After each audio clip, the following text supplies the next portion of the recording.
Salut à tous, ici Matt. On se retrouve aujourd'hui dans un nouvel épisode d'Objectif Plus de Pâle pour parler de Porcelaine sous les ruines d'Ada Vivalda.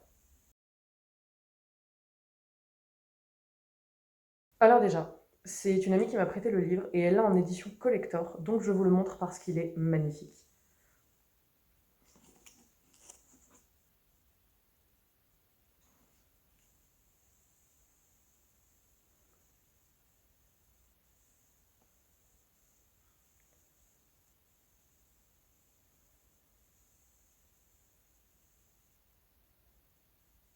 Concernant ma lecture en elle-même, si la fin des Chroniques du monde émergé m'a laissé le goût amer du désespoir, Porcelaine sous les ruines est venu le remplacer par la saveur exquise de l'espoir.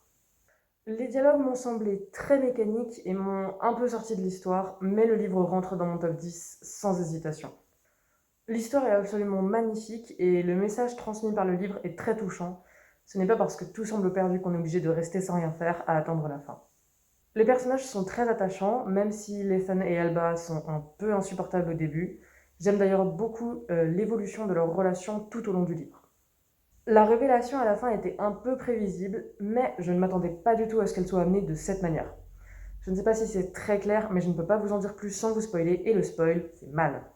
J'aime bien étudier les mythologies et j'avoue que celle de cet univers est très intéressante et je vais sûrement essayer de l'analyser un petit peu. En tout cas, ça a quand même été une assez bonne lecture et j'ai dévoré le livre, je vous le recommande. Voilà, c'est tout pour aujourd'hui, j'espère que cette vidéo vous a plu et si c'est le cas, n'hésitez pas à liker, commenter, vous abonner et activer la cloche. Je vous rappelle que vous pouvez aussi me soutenir en me suivant sur Patreon ou Instagram si vous le souhaitez, les liens sont dans la description. On se retrouve la semaine prochaine pour une nouvelle vidéo et en attendant, prenez soin de vous et restez fiers de qui vous êtes.